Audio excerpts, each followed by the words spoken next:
Hello guys, Leafwin here, and we're playing a battle in the Matilda.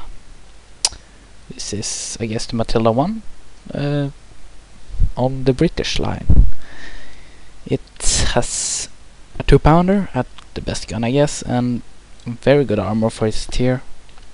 It's comparable to the KV1's armor, but the KV1 has like 70, 75 and 75 in the front and sides and back, or I said the back first. This has 55, I guess, 50, 55, 70 with some spaced armor that doesn't work all the time, and 70 in the front, and that's pretty good. And the turret is 75 all around, and the gun mantlet will bounce the shots, I guess. I think it has the better armor right besides the gun, but if you fire right under the gun mantlet, you will probably penetrate almost all the time. You got a very flat point right there, and that's pretty weak. So, well, what is my impressions of the Matilda? Well, it's a very good tank. It has it's slow. It's very slow, I guess, and it has a very weak engine with a low horsepower. If we compare it to the other Matilda, which were implemented in the game a long time ago, it's a Lend-Lease tank on the Russian line, and we will also take a look at the tank because I got it on a sale a while back, and I've been enjoying that tank also. And sometimes I enjoy that tank more because of the speed, but this one has better penetration and well, better matchmaking because of the. But it has special matchmaking though, the Matilda 4, so I guess it doesn't face any tier 7. But I might be wrong on that one, but I'm not totally sure. And as you can see, the rapid fire gun on this tank is very good, so, and it has fairly good penetration at a whopping 121. And the tank you get after researching this tank, well, after you get enough experience, you get the Churchill 1, I guess. Yeah, because there's also a Churchill 7, a Black Prince, and Churchill 3 that was Lend-Lease to the Russian army in the World War II, and you can also play that in game. I guess the Churchill 3 was the first Churchill in the game, and that one also has very good armor. You will bounce, and your gun is very rapid firing at I got 100% crew, and I don't know if I have shell rammer, but it fires at it reloads in 1.97 seconds, so that's, you get a fairly good damage output in a short time. And it's a 6-pounder, which is, I don't know the correct millimeters to it, but this is a 2-pounder, and it's 40 millimeter. Or it's just a 40. I think this is 2-pounder, and the 6-pounder is, I think, yeah, I guess 75. It's short barrel. I think it's shorter than the one on the Sherman, but the Sherman has a low velocity round.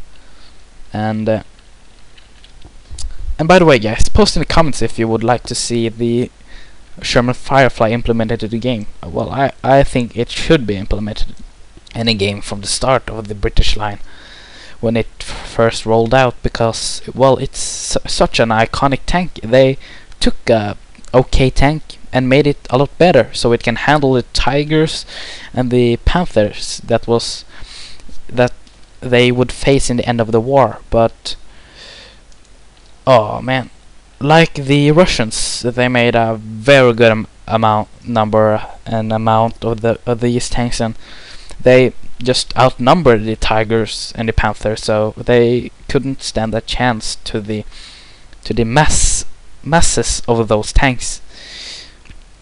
And the T-34 I guess has a 76 millimeters, and the later models get a 57 high or a 85 millimeters, like you would see in the T-34-85. The Russians also developed the I guess the IS, and I think we outcapped them. So yeah, that was not the best match ever, but yeah, I got ace tanker in this tank when I was defending, or we lost that match actually when I got the ace tanker in this tank. I got 9 kills, and I was hiding in a bush to scout because we were like 2 guys left, and Arthur rolled up behind me and just trolled the heck out of me. So I have not got any or this spawn liners or anything, but I may go for the medium spawn liner ventilation because it's so cheap, and I guess the aiming time is good. Maybe on binocular coated optics, or well, all of this could be a potential thing, but maybe the gun rammer because it's cheaper, and rapid fire counts a lot in this tank because your damage output is fairly low. So yeah, so let's try another match in this one. It's on Marinovka. It's a tier 4 game with tier 3s, and I think if both teams sucks, I may get a good match. Might be devastating, or it might be too good. If we talk about the T95, you can have a horrible match or a good match. If you're defending a place and the enemy tanks are coming to you, you have a very good chance to get a lot of experience by dishing a lot of damage out on them, and this counts for the same for this tank because the speed is lacking so bad. I don't know if this was so slow in the real world, but well, it got very well armor, and I think they balanced it out by giving it fairly slow speeds. And well, it actually was the most armored tank in the start of World War II. Like the B1 Biz was the most armored tank in Europe. Well, if we not count Britain, because well, this tank is from Britain. But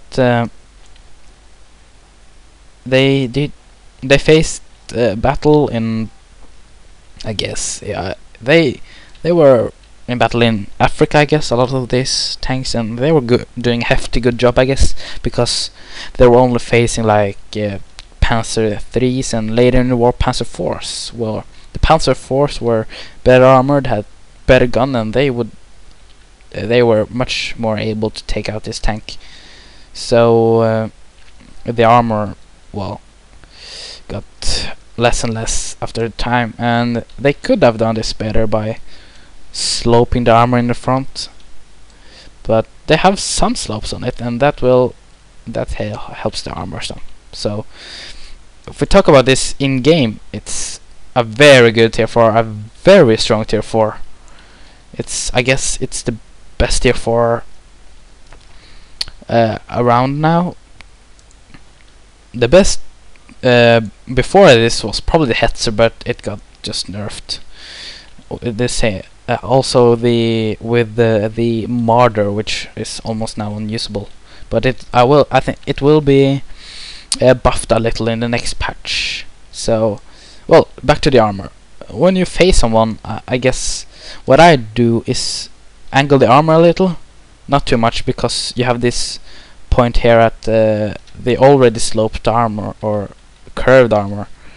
You will just normalize that and make it almost worth nothing, but I guess you have to do some angling to get a much more effective armor with this one, because the big flat surface where the driver sits, so that is probably smartest. Okay, so back to the game again. We're winning, it seems, and I did some damage to that tier 3, not much more. And this is what I talked about. Because of your speed, it's so hard to get a battle. Because, for example, the Panzer trees, they can do some hefty damage and flanking maneuvers because of their speed. But if you get in a good position, and you can just dish out all the damage you can do in such a short time against these low tier tanks. And I can't seem to hit this LTP. There we go. Okay. Because it's not moving, I shall keep firing at you, mister. And he got killed. LTP, learn to play. Well, I also have I haven't sold that tank yet. If you have played this for a long time, you remember the T-Track. Well, I had the T-Track also. It was like this super premium tank. You couldn't buy it and stuff. You got it for free if you entered a code. Well, I sold it time ago. It was a that one is actually a very good tier 2. It's fast and it has a whopping tier 4 gun on it.